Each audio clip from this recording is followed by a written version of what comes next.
All right, everyone, a warm welcome to the For Your Success podcast. Today we have a exciting podcast once again. As you guys know, I think we haven't done a podcast in about a month's time just because we've been so focused on like the valuable videos for you guys and all those things. But today, man, oh man, oh man, we got someone making a return, and that's Koen Joosten. Koen, great to have you here, man. Really excited for this interview in this podcast. We actually did a interview 2 years ago. It was in Dutch. So if people want to watch it back, they can go ahead and watch it. Since then, Koen has grown tremendously with his agency. There's been a lot of things happening on his road, which he'll get into today. But and of course, from Koen's side, he joined, I think, with us, 3 years ago. But we'll get into that as well. Koen is running a successful real estate marketing agency, specifically focused right now in the Dutch market, Belgium.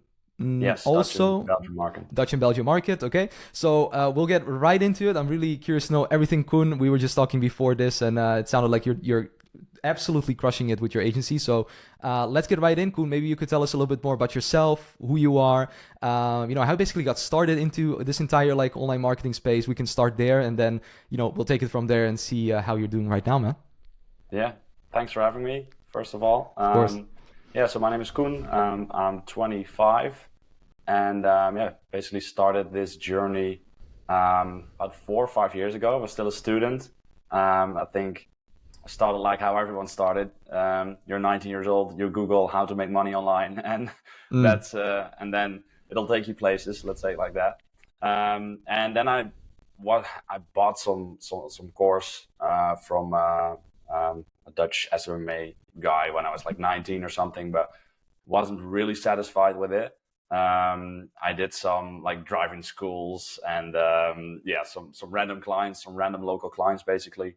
And I was still a student, right? So I was studying, partying, and not really focusing on anything because I was like 19, 20 years old. And I would say 5, 6 years ago, I think the online space wasn't that developed yet in the Netherlands, especially.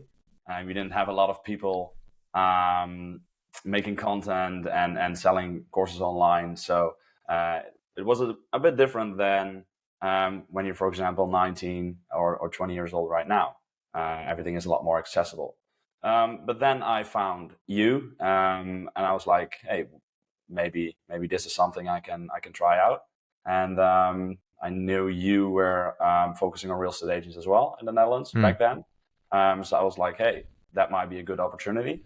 And that's how it all started. So I started with, I think it was still called the Agency Blueprint back then, or it's still called... I think the Accelerator, the Agency Accelerator. Yeah. And very good choice because you've been helpful from the start, and now we're here. So exactly, must have done something good, right? 100%. You have, man. You have. So yeah, exactly like you said. Okay, so you started 4 or 5 years ago. To give people an idea, was real estate agents because you mentioned driving schools? That was the first one.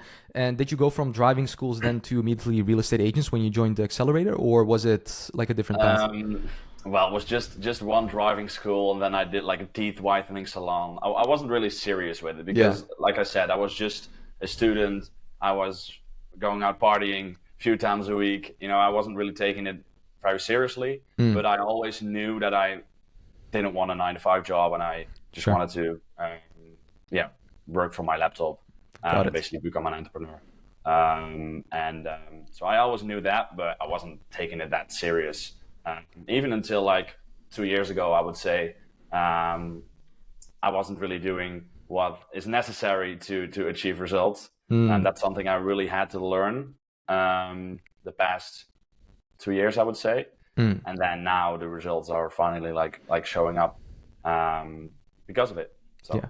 Got it. Makes a lot of sense, man. So walk us through like how it went. Like I think people are really curious to know, and I'm also like curious to know. So when you went into like the real estate agents, like you always hear like real estate agents being like a niche that it's like a saturated niche. A lot of people go into because a lot of people are going into it's like a high ticket niche. So what would be what was like your journey when you started with real estate agents? Like I think you focused on the Netherlands, of course, right? In the beginning, like you're doing right now. Walk us through how like the first few clients came about, how that journey went up until the point where you got like a couple of clients under your belt. Yeah. So I think I just started cold calling. From back then until now, everything that we're doing in the agency now I have done myself. So I started cold calling myself just from my student room, basically, trying to get the first few clients in, like not really knowing what I was doing actually, but just using the script, for example, from the blueprint, Yeah. trying to modify it a little bit to what I found best suitable for me and for real estate agents. And I just kept calling and pretty much hoping that someone would trust me enough to start, and some did. So yeah, I was really excited about launching the first ads and stuff. And then we got some results, right? People got some clients, and then I think we built up like until like 3 clients, which was nice. But still, like looking back at it, I still had no idea what I was actually doing. Yeah. And I think that this, like you mentioned, like it's saturated and stuff. I don't think it's saturated. Well, there's like thousands of companies offering services for real estate agents. It's even in the Netherlands, it's a small country, but there's so many Mm. tools and so many services and coaches and marketing agencies trying to help real estate agents. Yeah. But I think something what I did the past year especially is like develop more of a vision. So Mm. develop more of a vision about how marketing should look like for real estate agents, and Right. not only stick to, hey, we do some Facebook ads for you and generate some Mm. leads. Because for real estate agents, it's a pretty long sales cycle. There's so many things, so many reasons why people move or do not move or are not able to move. So it can take like 6 months before a deal is closed, right? Mm. So if you just generate leads and just send some leads over there, then it can work, but you have to know their sales process. You have to know everything from A to Z, in order to help them convert the deal. And that's something that I learned in the past 2 years, especially. So it started out with just running ads and, oh, we'll send some leads, but you have to do more than that if you want to operate in a more competitive niche and market, I would say. Mm, got it. Okay, so you would specifically say like we'll get into like the secret sauce of like scaling it and doubling your agency in terms of the clients that you had compared to two Yeah. years ago. But when it comes down to like people say it's a saturated niche, I always say like your offer can be saturated, right? The Yeah. niche in specific Yeah. cannot really be saturated, but your offer can be saturated. So if you come and you do like lead generation, only like Facebook ads, that's it. That's Yeah. not in itself like gonna be good enough to actually get them Yeah. the thing that they want. So when you talk about you going from that to developing your service, what would you say was like the most important thing in understanding? Because I always talk about like the problems, needs, and desires, right, of a niche, and understanding that, like what they want and how you can give it to them. Yeah. And we know that for real estate agents, it's not really the case of like getting them leads. It's more the case of like, Yeah. how do you convert the leads, and then how do you convert the leads that want to sell in, like, if it's seller leads, like 6 months, 12 months, like Yeah. 18 months or something like that. So Yeah. walk us through like the development of your offer and how you did that moving forward.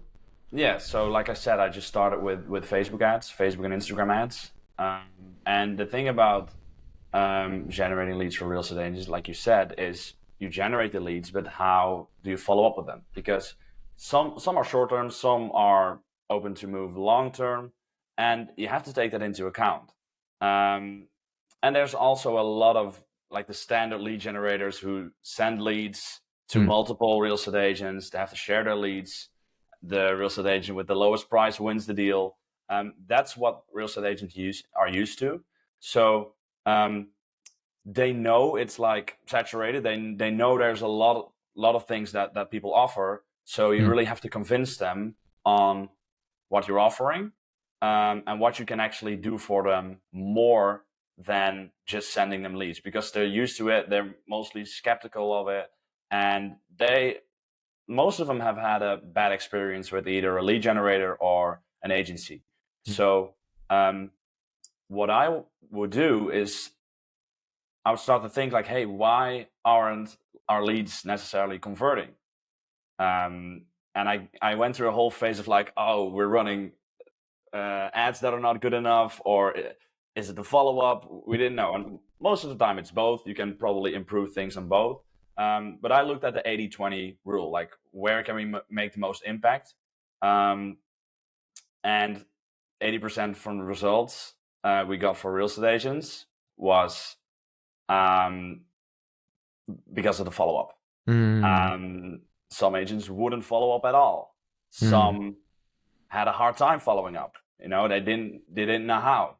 So I was thinking, like, if I can also implement some coaching and some structures on helping them how to follow up with leads, because most of them are, especially in good times, they're used to just getting referrals and people in from their network. Right. And those are like more easily, they can close them more easily, right? So they're not really used to getting 50 leads in per month, consistently following up with them, right? So that was kind of the first thing I did. I combined my Facebook and Instagram ads with follow-up, including that we actually follow up with leads for them. So we only set appointments for them, so they can just focus on closing the deal. Right. Okay. Got it. And you basically built I remember, when we talked, like, I think 2 years ago, you had like callers, right? Like internal, like callers in your team, which I at that point also had with like my real estate agency, people that are actually internally calling. Is that still the same thing that you have right now with like internal team people calling? Got it. Yes, we do. We have 2 offers now. Got it. So eventually we build our own CRM system that they can use to follow up leads, automations. So we'll follow up with leads that are more short term, and people that want to move long term, they get email automations. We can put them in their own branding, and we can basically create like a marketing campaign for them. Nice. So that people who want to move long term, they're still in that marketing bubble of the real estate agent. So when they call them back in 6 months, that they will convert into an appointment then, and maybe a deal as well.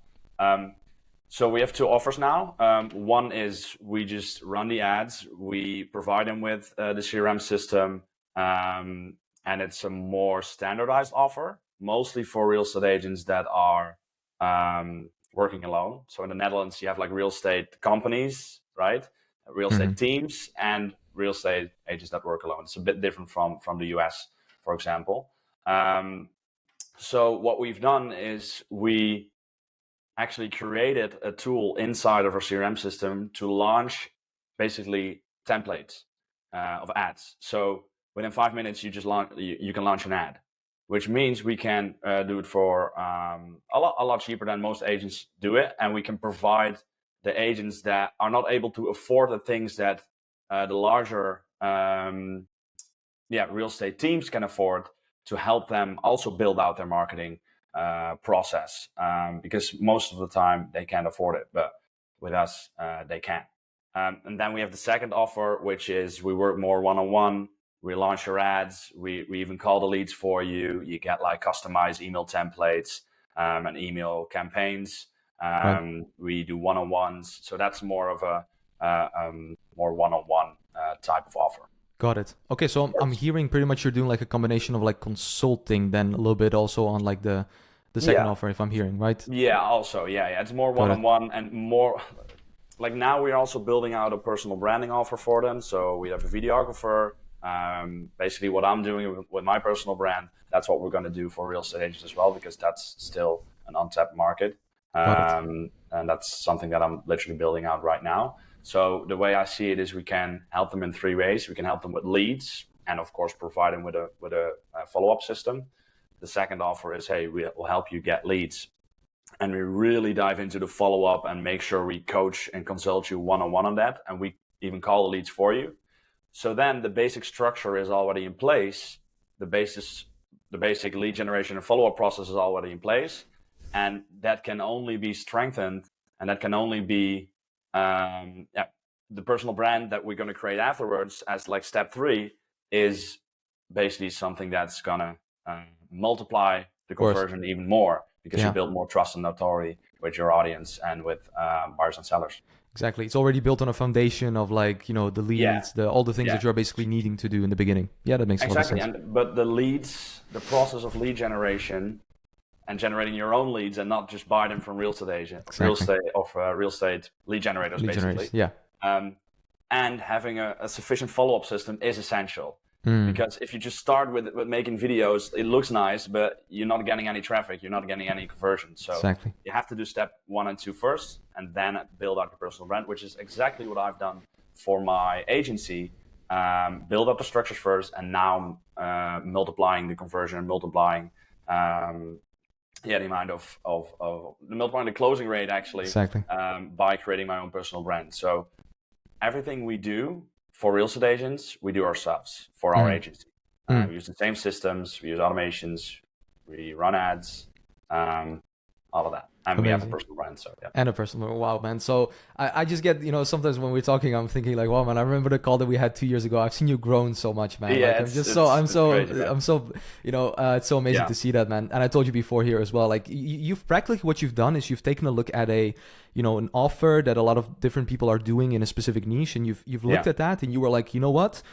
I cannot just do one thing. I need to do, additional things to help them with the overall picture of their business, because it's not only I get the leads, because they're going to say, oh, the leads weren't good or something happened with the leads or something like that. So if you don't have the other things, you're just looking at one side of the spectrum, and you've just analyzed it and said, you know what, I'm going to give you the full package. And depending on where you're at as a real estate agent, you can get different packages, and you help them with their problems, needs, and desires. You've listened to the market, and you've practically given them. So that's amazing. I think people can take a lot from that. Now, one thing I wanted to ask you, Koen, is your journey wasn't like, you started and 10 clients and then scaled and then boom, right? Not really, no. Talk to us about starting with the Dutch market, then trying out like the US market, because I know you did that. Then I think you wanted to go a little bit also to the German market, if I'm not, I remember that. And then now you're back to the Dutch market. Walk us through the decisions in that specifically, because a lot of people are asking me always like, which market should I choose? Local, start local, national, should I go to the US? Like, talk us through like how you did that. Well, I would say at first, I think my beliefs are very limited. My beliefs are very limited in what I could reach within the Dutch market only. But now we're just focused on becoming the best in our market. And that will lead to growth, I would say. But back then, I just got out of university. I got my bachelor's degree, didn't want to do a master's because, I just wanted to keep doing this online entrepreneurship thing. And then I started getting a little bit more clients, like slowly working up to that 10K a month mark. But then you think like, hey, the grass is greener on the other side. And I got a little bit, well, not a little bit, I got these shiny objects syndrome. I even wanted to start becoming a performance coach, right? Because I thought, oh, that's where the money is made. Or I wanted to go to the US market or the German market, because I didn't feel like the Dutch market was sufficient enough to scale, right? But that's just a limiting belief. That's just because I was a beginner. And to be honest, 3 years ago, I still didn't really know exactly what I was doing, right? Mainly just doing things that were said to me in the course, which helped a lot. But at some point, if you want to scale past a certain point, you have to figure out things for yourself. And you can't just keep doing the courses. And what coaches say can help, of course, which has helped me a lot. But you have to kind of go your own route and make your own philosophy about how your business is going to run and what you can provide for your clients. But so I decided to go to the US market, like beginning of last year even. But the problem was I wasn't even the best in the Netherlands yet. And then I went to the US market. I had like 50% of my time in the Dutch market, 50% of my time in the US market. I had some other things. I even started like a third company with a friend of mine because we just had some ideas, right? And that just, I would say not fail, but that just gave me split focus. So neither of the two was growing, because on neither of the two you can really focus on the details, right? I remember in summer I was like, okay, I have these two things. I'm going to focus right now. I'm going to not drink for 4 months. I didn't drink alcohol during the entire summer, actually, last year. but then I didn't really focus on the right things. So I didn't even make an improvement, which was, Got it. I was focused more, but my focus was still split. Yeah. Um, and meanwhile, the past year, I've gotten to know a lot of entrepreneurs, a lot of friends of mine. I got into contact with a coach, and basically all of them said, like, Koen, you need to focus on one thing. And this is, I think, the biggest lesson I learned last year. Just focus on one thing, become the best at that one thing, and then see where that can take you. And then you can always do other things, right? And I'm still focusing on that one thing. Exactly. And that has proven to be the best decision I ever made. Why? Because 100% of my focus was focused on that one thing, which means you can focus a lot more on the details, in your sales and your own client acquisition, but also a lot more details on the service delivery and getting results for your clients. And the longer I was focusing on one thing, I immediately noticed it after like a few weeks or 2 or 3 months, which like, well, I would have never recognized these details or even had time to look at these details if I would still focus on both things, on both the US business and the Dutch business, which immediately made me like, damn, I should have done this sooner. Yeah. And then we started getting better results, and then everything just fell into place, I would say. Got it. That makes sense, man. That's like the pitfall that a lot of like entrepreneurs can have when they get started. Yes. Like I've had that thing myself as well, like 4 or 5 years ago when I was like, you know what? Let me do the US, and then let me do the. It's like a completely different niche. It's a completely different market. So and then I think like, oh no, let me do that. Well, you just need to, and it's so hard in the beginning because you think like, oh, the grass is greener on the other side. Well, you just need to focus on your own thing. And would you also say like that is like an advantage for someone watching this that is perhaps like in Portugal who speaks like Portuguese, someone in Germany speaks German, you speaking Dutch in the Netherlands, us speaking Dutch in the Netherlands and in Belgium. Just having that edge. I always say like, there's 2 ways of speaking the language, speaking the jargon, right? The specific terms and words that people say in the niche, but also just understanding, that if you speak the same language, you will already have an edge. Right. Yeah. And just focusing in on that and honing in on that is great. Would you also say that, and how did you experience that also with like the different markets that you did, because you tried Germany, right, and the US, and what would you say about like the importance of sticking to a local area or like a national area where you have probably more chances to acquire clients? Well, I wouldn't say I tried Germany. I was thinking of it. I had a German friend of mine who wanted to help me with that, but he was busy on other things. So I just decided to go to the English market or to the US market. And then, so I didn't really notice it because I had a lot of friends from Tribe Accelerator. It's like a community for people who want to work online and stuff. So I made a lot of friends there while traveling and from that community. So I had built out my team. So I wasn't really in contact with the clients or with the real estate agents. But the main thing is just that I noticed like, hey, I don't even have time to properly manage and properly give all the time necessary to my team. So I let them down as well, right? Okay. Plus I let down my my team in the Netherlands because I was giving 50% focus to them and 50% focus to them. So always I had to let someone down. And I think an important thing is when you're growing as your agency or whatever business is that the people that work for you, you have a responsibility to them to make sure it'll work out and make sure they can make money as well. That's something I always ask when hiring something. What are your goals? So I want people to achieve their goals within my company, right? Okay. And I couldn't do that. So, and to answer your question in terms of how important is it to focus on like one niche or one country, I would say it's a massive advantage. Of course, you have to figure out if there's potential there in that niche in your market. There have to be enough real estate agents, for example, or there have to be enough companies that you can offer your services to. But the most important thing, I would say, is just you can probably achieve a lot more than you think in your own country if you just focus on becoming the best there is. It can be Right. saturated, but just try to become the best agency there is. And if you've reached that, then you can look onward to other things, other markets, or even other services, for example. That's a really good insight, man. And you touched upon like hiring, like asking, your potential, like, employees or like people Yeah. or people that will work for you, like what their goals are.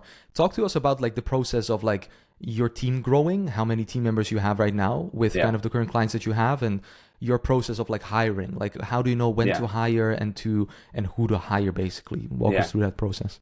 Yeah, that's actually a process that I'm really involved in right now because we're growing extremely fast. So, like I told you in the beginning, at first when I started 3 years ago, I did everything myself. So I think that's a massive lesson as well, especially in the agency space. And if you want to continue that, do everything at least a few months yourself, right? Because then you know how to do it. You have done it, and you know how to coach people on it. So first it was just me, and then it was like I hired some students who were calling the leads for my clients.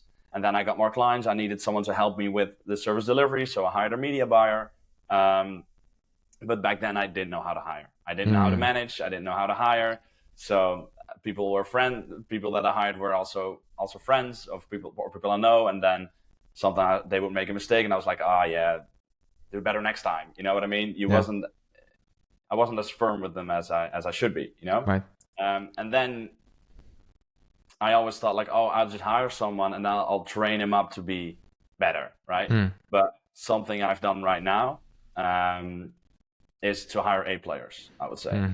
And that has made a massive difference. So when I said, hey, I'm only going to focus on the Netherlands, I hired an A player as a media buyer, or he's now the client manager, I would say. He manages all the clients, the ads, does the strategy calls with them.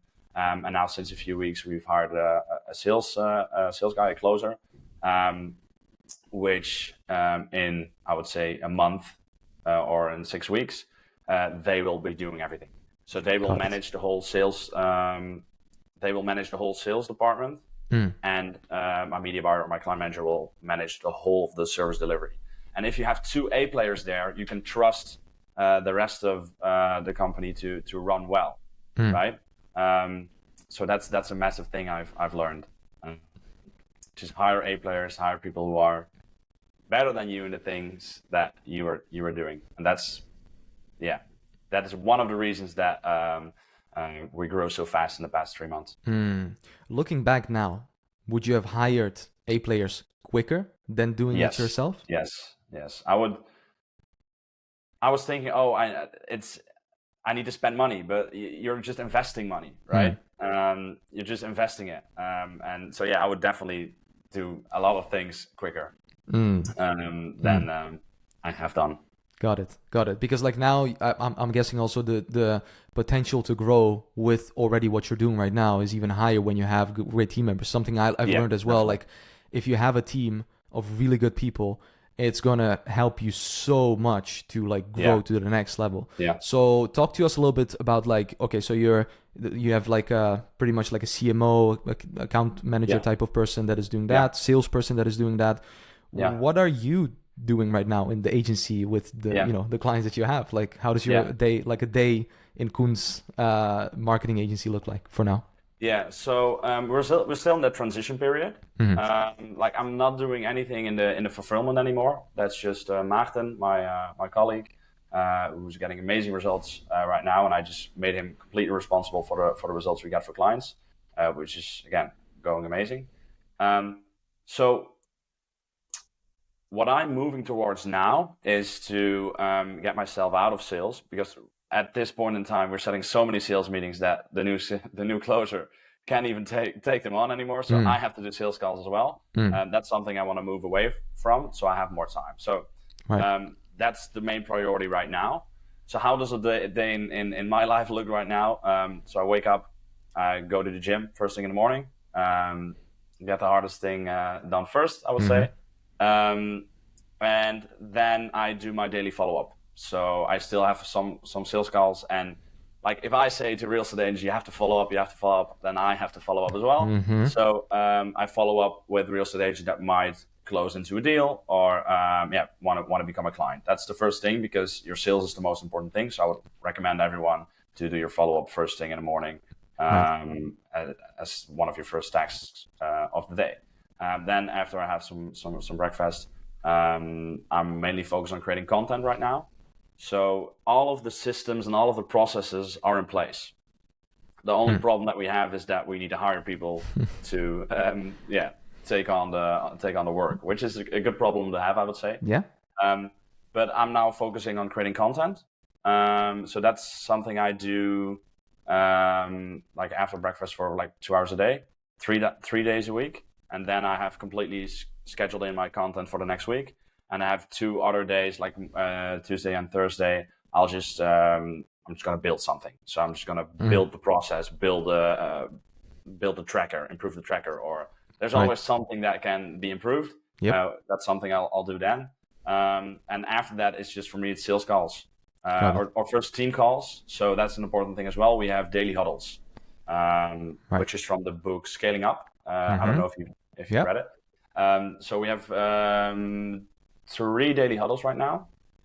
And I always have a daily huddle with the sales team, and I have a daily huddle with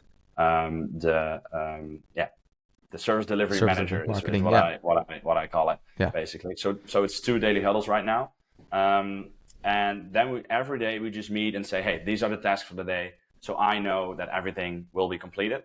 Right. And if there's any errors or any things that we need to improve, then we'll talk about that, and I'll make sure I'll implement that. Got it. And make sure that gets improved. So still take care of all the processes, so they don't have to think about it, and they can just work on their on the tasks that they need to do. Got it. And then I have my sales meetings. So I have like 4 sales meetings a day, I would say. Okay. Then it's just after the sales meeting, it's like some team meetings. I have some other meetings in between, like my coaching meeting, and some people that just want to schedule a call just to talk. Outside of sales calls, I would say.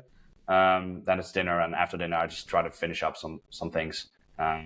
Usually, I would go on until like 8 or 9 p.m., but that's something I just don't want to do anymore, which is not always the case. Most of the time, I would say I'll still do that, but I try to quit work at 7, max 8 p.m. Because otherwise you'll just sleep. Just have bad sleep, and then you just be stressed out and stuff. So.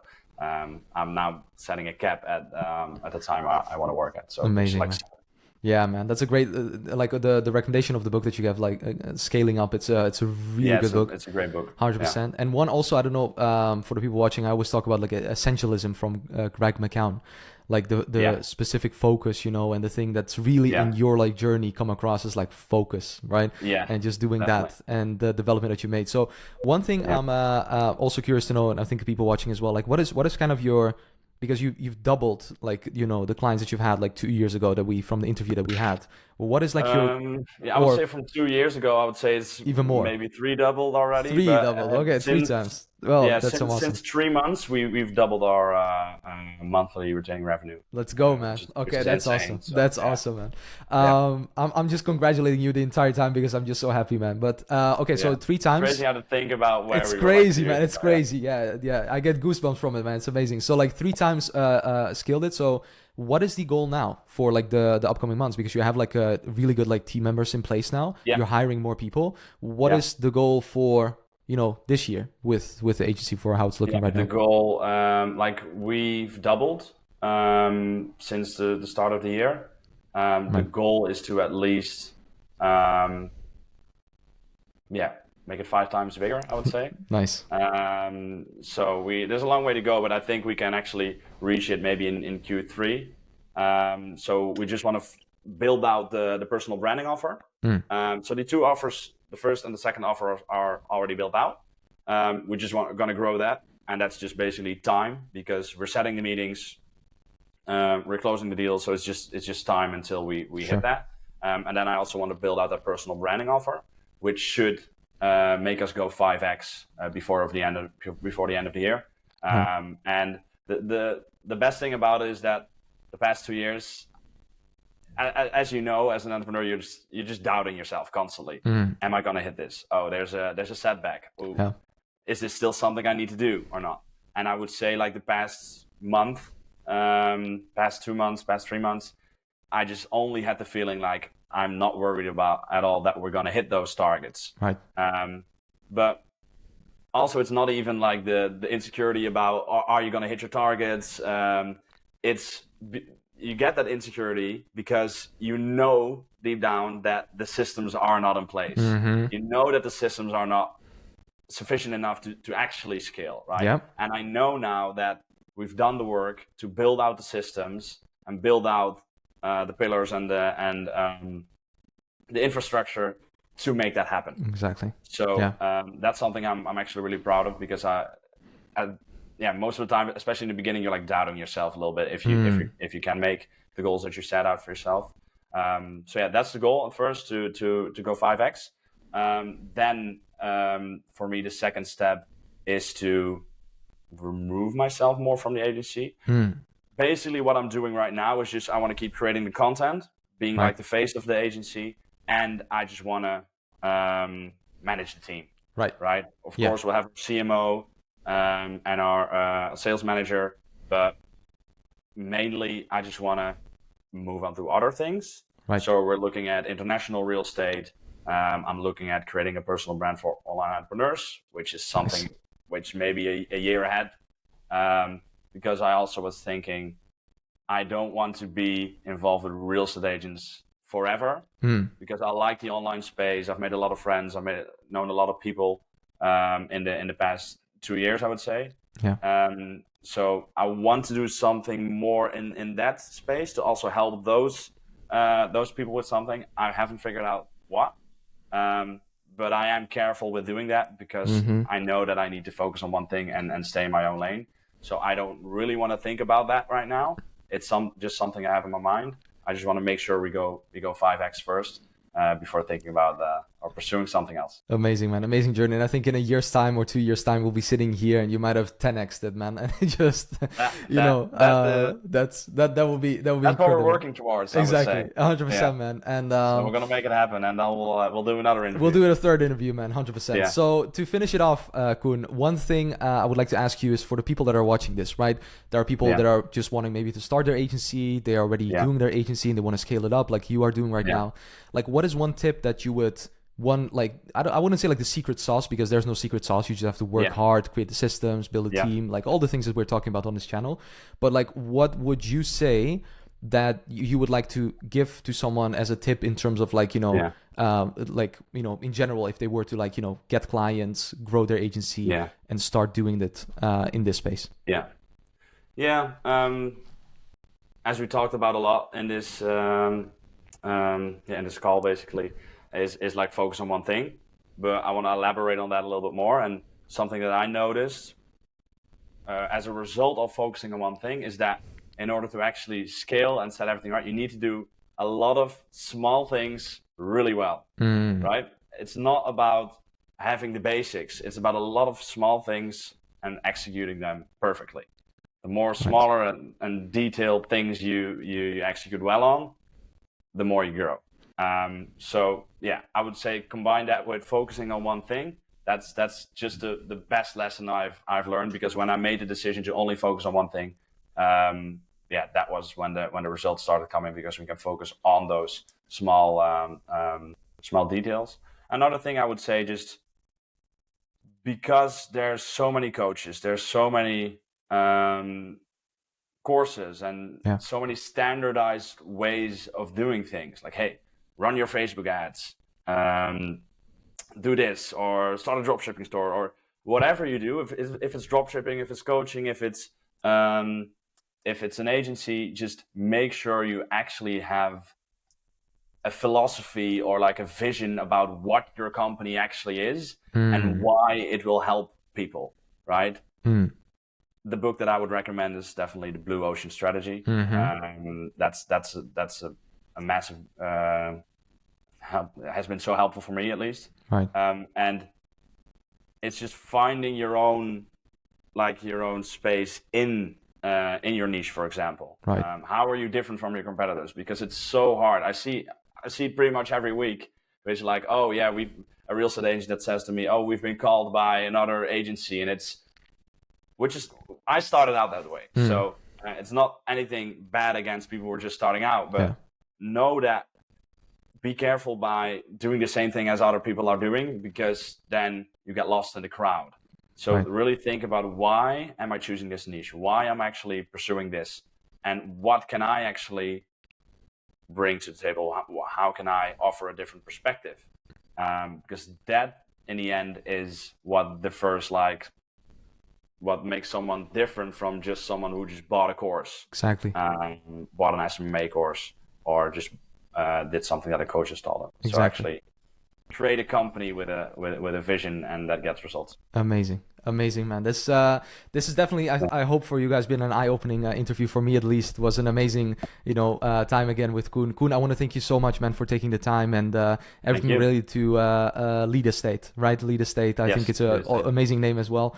I think you're gonna scale to the moon, man, and I'm happy to be a part of your journey and everything that you're doing. So yeah, who knows? Next time, maybe a third interview, we can do it live in Dubai, man, and just that would be that's the next goal. That's the next goal. Thank you for having me, and thank you for everything you've done for me, at least in the beginning of my journey, because I actually think that without you helping me at first in the beginning, I would not be here. So thank you for that, and thank you for having me. Appreciate it, man. Always awesome. And guys, thank you so much also for watching. If you want to stay up to date with everything that we're doing, watch the channel, see everything that we're doing. And like I said, with Koen, we're probably going to have another interview. It cannot be different, man. We'll have another one in like a year or two, and see how that goes. Koen, thank you so much once again. Thanks for watching, and I'll see you in the next one. Bye.